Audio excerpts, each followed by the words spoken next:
Realmente o pior de tudo provavelmente foi o próprio 7 de outubro, também porque pegou Israel de surpresa, eu acho. Então, isso que já levantaram por que aconteceu? Por que Israel não estava preparado? O que foi? Foi uma série de deficiências, de erros? Já levantaram isso? Por que aconteceu isso? Então, justamente se está discutindo isso dentro da sociedade israelense, mas também tem um pensamento que é: agora é hora de vencer a guerra, agora é hora de vencer o terrorismo. Depois a gente tem que resolver nossos problemas internos também. Tem muita discussão política, mas ninguém realmente fala: vamos chamar eleições, vamos depor agora o exército e botar uma nova liderança no exército, no governo. Obviamente já saiu algumas coisas na imprensa, o próprio primeiro-ministro de Israel se desculpou pelo que aconteceu, os chefes do exército já se desculparam, porque realmente foi uma falha terrível, que causou a morte de bem mais de 1.000 pessoas. A gente tem aí mais de 1.145 pessoas que foram assassinadas no 7 de outubro. Além dos que foram sequestrados. Crianças, bebês, mulheres. Bebês de colo no berço. Civis. Não, os 1.145, a grande maioria são civis. Tem também nesse número soldados, porque também no 7 de outubro, por exemplo, atacaram uma estação de polícia em Sderot. Mas a grande maioria desses 1.145 são civis. E de todas as idades. Tem bebês que foram assassinados no berço, mulheres grávidas que foram assassinadas. A gente viu sobreviventes do Holocausto foram assassinados. Ah, não sabia. Exatamente, quer dizer... O cara sobreviveu ao Holocausto para morrer nas mãos dos terroristas do Hamas. Cara. E também não só lá, quer dizer, os sobreviventes do Holocausto, que são parte da população de Israel, que são uma das populações mais velhas que a gente tem hoje em dia em Israel, eles continuam sofrendo. Quer dizer, agora faz o quê? 2 semanas atrás, um dos mísseis que foram lançados caiu em um asilo com sobreviventes do Holocausto dentro. Então, a gente vê que os terroristas claramente estão buscando atacar a população civil e também estão atacando militares, mas o objetivo deles é matar quem tiver pela frente, independente da religião, independente da idade, independente do status civil, militares querem simplesmente matar quem está pela frente. Eu tive lá, então eu fui até a região que foi atacada, falei com sobreviventes, falei com parentes de pessoas que tiveram, né, entes sequestrados e não tinha até aquele momento recuperado ou tinha notícia sobre. E eu vi lá em Israel, as pessoas não têm noção. Tem esse clamor de trazer todos sequestrados de volta, mas também tem gente nas ruas contra o Netanyahu também. Tudo é um bolo lá, né? Tem gente fazendo protesto, tem gente... Tinha na época que eu fui aquela mesa posta, né? Com as cadeiras, com o número das pessoas que foram sequestradas. Tem um memorial, tinham pulseiras e tal, para trazer eles de volta. Tinha toda uma comoção, né? E a comoção continua. Continua? Em qualquer lugar em Israel que tu vai ver as fotos dos sequestrados. Em todos os lugares. Quer dizer, tu vai na parada de ônibus, tem umas fotos deles. Tu vai caminhar nas ruas, as fotos deles coladas pela parede. As pessoas, todo mundo caminhando com um pin amarelo. Eu até tenho um na minha mochila que tá aqui do lado. Tem aí, pega pra gente, por favor, Paquito. É aquela fitinha, né? A fitinha amarela. Então eu também, seguidamente em Israel, tu vê o pessoal usando a fitinha amarela. Hoje eu tava aqui, inclusive, na Hebraica. A gente tá começando agora a festa de tabernáculos, que é uma festa bíblica, e a gente monta cabanas.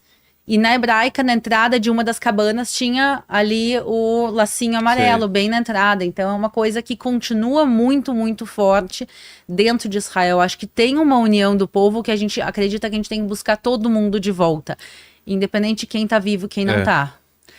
E tem esse movimento também de pessoas insatisfeitas com Netanyahu. Lá é um país pulsante como aqui. Não é que todo mundo pensa igual, todo mundo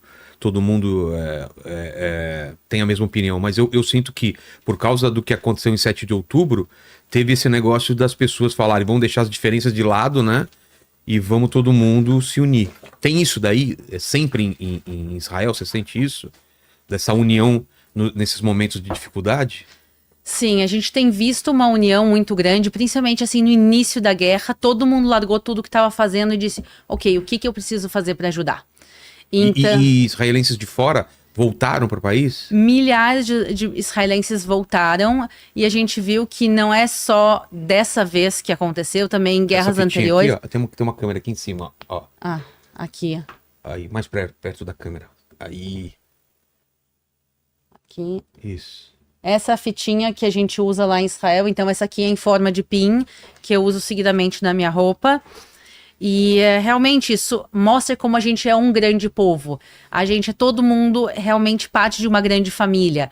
E nos dói ver o sofrimento dessas pessoas como se fossem parte da nossa família. E realmente é inacreditável de pensar o que essas pessoas estão passando. Elas estão há mais de 1 ano sequestradas nas mãos do Hamas. E as pessoas que voltaram vivas, Israel conseguiu resgatar pessoas vivas. Também pessoas foram libertadas em troca. Em trocas de negociações, quer dizer, Israel libertou terroristas em troca de civis israelenses. E a gente viu os relatos dessas pessoas, eles contaram os estupros, os abusos, a fome que eles passavam, não poder ver a luz do sol, porque eles estão em túneis. Durante esses 20 anos que o Hamas quase 20 anos que o Hamas está controlando a faixa de Gaza, eles construíram centenas e centenas de quilômetros de túneis. Então eles estão no É verdade que eles pegam a grana que era para alimentação, medicamentos para a população de Gaza e usam para construir armas e fazer túnel? Ou isso é uma conversa criada, é uma teoria da conspiração criada por Israel? Não. Isso é comprovado que eles desviam a ajuda humanitária para investir em terrorismo. Terrorismo é caro. Pensa quanto se gasta aqui em São Paulo para construir um túnel. Se eu decidir agora fazer um metrô em São Paulo... Não são túneis de terra e pequenininhos, são túneis... Não, tem túneis com elevadores lá, túneis de vários andares, túneis com tamanho suficiente para passar carros. Nossa. Eles têm cidades subterrâneas, isso tá filmado.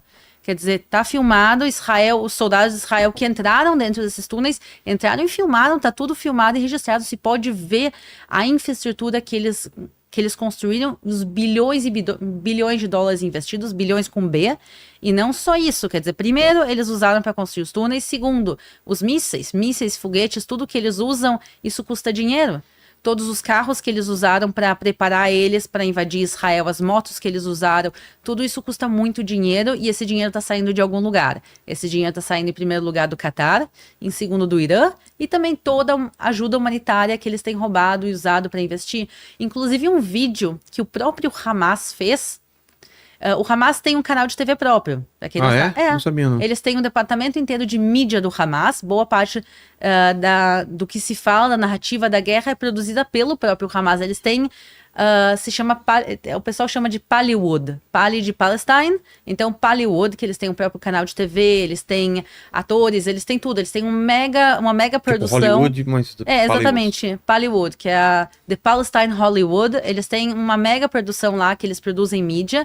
E um dos filmes produzidos por eles e postados por eles, é eles mostrando eles cavando dentro de Gaza, valas, tirando o encanamento, que a União Europeia disse, a gente não vai mandar dinheiro, porque se a gente mandar dinheiro, isso pode ser desviado. Vamos mandar equipamentos. Então, eles foram lá e construíram um sistema de encanamento de água para dar acessibilidade de água potável à população palestina de Gaza.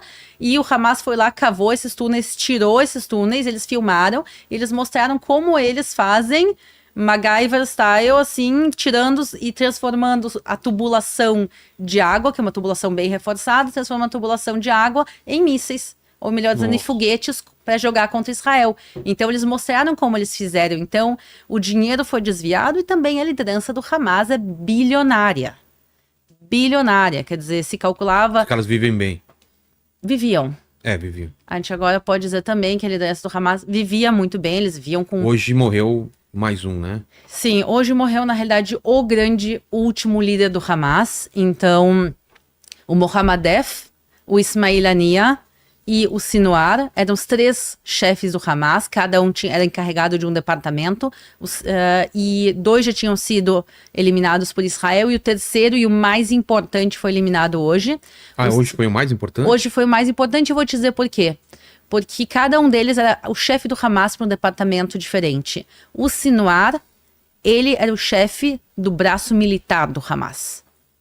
Porque o Ismail Haniyeh, ele era assim, mais uma figura assim, política, se pode dizer, do Hamas, porque o Hamas tem vários braços. Como eu falei, tem o braço midiático também, tem o braço político e tem o braço também do terrorismo em si, o militar. O Sinwar, ele era o chefe do braço militar do Hamas e ele foi quem preparou e causou o ataque do 7 de outubro. Então, ele foi o cara que disse, vão lá, entrem, estuprem, matem, façam, aconteçam. Ele que organizou isso. E por isso é tão importante eliminar ele. Para Israel eliminar o Sinwar, seria talvez equivalente aos Estados Unidos a eliminar Osama Bin Laden, que causou o ataque das Torres Gêmeas. É a mesma proporção. Tem muitos terroristas na Al-Qaeda, mas Osama Bin Laden foi o cara que foi lá e orquestrou o ataque das Torres Gêmeas. Esse cara aí ou não? Esse? Exatamente. Tem um videozinho dele, isso daí é um vídeo mais antigo. Não precisa ter som pra gente, tá? Porque tem legenda. Pode soltar som pro pessoal e o tipo de discurso que ele tinha, né? Vamos lá. Vamos lá.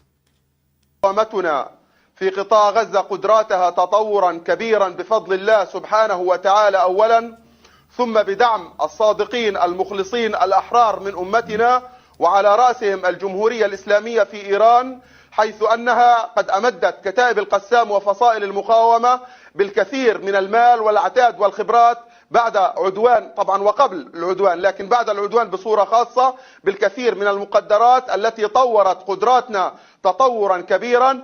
نحن علاقاتنا ممتازة للغاية مع الإخوة في حزب الله وهي متطورة بشكل رائع جدا وهناك تنسيق وعمل مشترك واتصالات شبه يومية بيننا وبينهم والعلاقات في أوجها وفي أحسن مراحلها كما أن علاقاتنا مع الجمهورية الإسلامية في إيران ومع الإخوة في قيادة الحرس والأخ قاسم سليماني في غاية القوة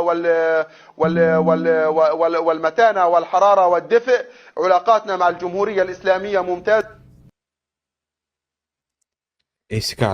Esse cara que organizou o assassinato de bebês e tudo que foi feito no 7 de outubro foi realmente feito por ele. E aqui ele muito bem fala quem ajudou ele a financiar e organizar. E na cabeça de tudo isso realmente está o Irã. O Irã, ele quer destruir Israel. O Irã já falou isso muitas vezes. O Irã chama Israel de o pequeno Satã. Isso se tu vai e viaja pelas ruas de Teherã, tá pichado nas ruas, tá desenhado que da propaganda oficial da República Islâmica do Irã, tá escrito lá Israel pequeno Satã. E a propósito, quem é o grande Satã? Estados Unidos. Os Estados Unidos, exatamente. Então, e eu fiquei sabendo que esse cara sempre se gabava, né, de ser corajoso, de fazer acontecer, e parece que morreu fugindo. Morreu fugindo e não só isso. Como covarde, né? Não só isso, quer dizer, isso eu acho que a gente vê a liderança desses terroristas como é uma liderança covarde. Exato. Quer dizer, o Irã quer destruir Israel, o que eles fazem? Eles não vão lá e o Irã não ataca Israel diretamente. Agora teve ataques, a gente pode falar sobre isso também, mas a guerra do início não foi o Irã contra Israel. O Irã vai lá, financia o Hezbollah, financia o Hamas, financia os Houthis no Iêmen, financia outros grupos terroristas. Vocês, né? Exatamente, vocês ataquem Israel, Israel vai retaliar contra vocês e vocês que morram. E o Sinwar é a mesma coisa. O Sinwar não entrou em Israel no 7 de outubro. Caras, Quer dizer, mais de 3 mil terroristas se infiltraram no 7 de outubro. Ele poderia ter entrado se ele quisesse, mas não, ele ficou para trás. E quando Israel, depois de um tempo, invadiu Gaza para ir caçar esses 3 mil terroristas e a liderança do Hamas, tem registros que o Sinwar se vestiu de mulher. Se um homem normal dentro de Gaza decide se vestir de mulher, ele vai ser atirado de um edifício. Ele vai ser morto porque isso é proibido segundo a ideologia do Hamas. Um homem não pode se vestir de mulher. Mas ele, para salvar a própria vida, quebra qualquer lei, até as leis deles. E assim ele se vestiu de mulher e por muito tempo ele circulou vestido de mulher para que Israel não conseguisse se identificar. E quando a população civil de Gaza, porque Israel estava tentando separar quem era terrorista de quem era civil. Então Israel permitia, obviamente, as mulheres, crianças, idosos irem para as zonas humanitárias e ele fugiu para as zonas humanitárias vestido de mulher. E ele foi de um lado para o outro, de um lado para o outro. Ele se cercou de sequestrados. Esse também foi um dos objetivos de levar sequestrados para Gaza, porque se a gente sabe que os terroristas estavam dentro dos túneis, por que a gente não simplesmente alagou os túneis? Porque se a gente alagasse os túneis, ou se a gente explodisse os túneis, iam morrer os 251 sequestrados israelenses que estavam lá, e não só israelenses, sequestraram pessoas de muitas nacionalidades, mas iam matar esses civis inocentes, e o que acabou acontecendo é que ele se cercou desses sequestrados justamente para Israel não pegar, e agora finalmente depois de um ano Israel conseguiu pegar quando ele estava separado dos sequestrados, e conseguiu terminar com ele e outros 2 terroristas. Tem também o Netanyahu falando aí, pode soltar? Por favor. Tá com áudio pro pessoal, né? Aí. חוסל היום על ידי חיילינו הגיבורים. והיום, כפי שהתחייבנו לעשות, באנו איתו חשבון. היום הרוע ספג מכה קשה, אבל המשימה שלפנינו עדיין לא הושלמה. למשפחות החטופים היקרות, אני אומר, זהו רגע חשוב במלחמה.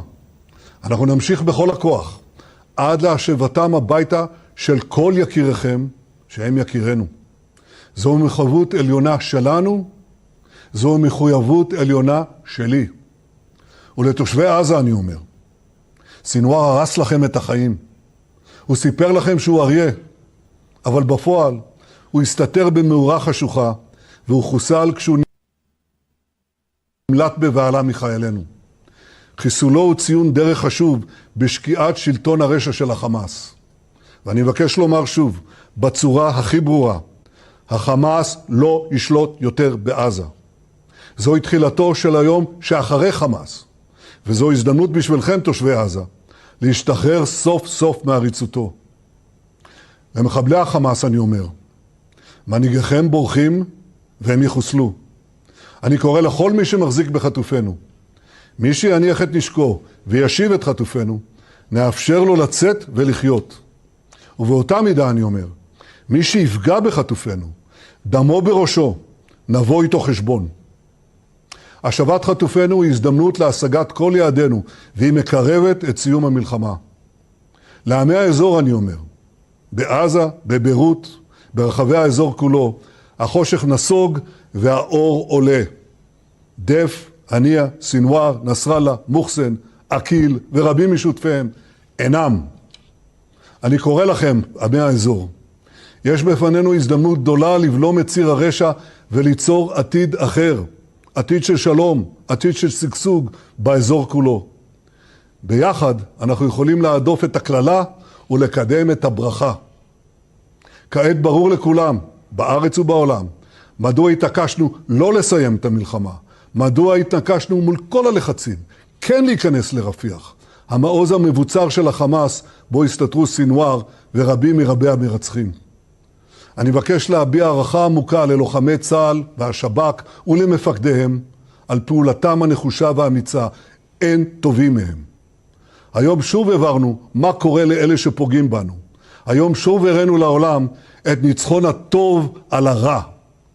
אבל המלחמה יקיריי, טרם הסתיימה, והיא קשה, והיא גובה מאיתנו מחירים כבדים.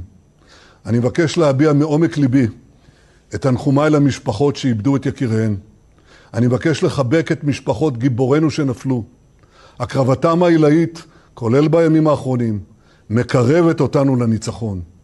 כדברי דוד המלך, ארדפה אויביי ואשמידם, ולא אשוב עד כלותם. אזרחי ישראל, אנחנו במלחמת התקומה. אתגרים גדולים עוד לפנינו. אנו נדרשים לאורך רוח, לאחדות השורות, לאומץ לב, לעמידה איתנה. יחד נלחם, ובעזרת השם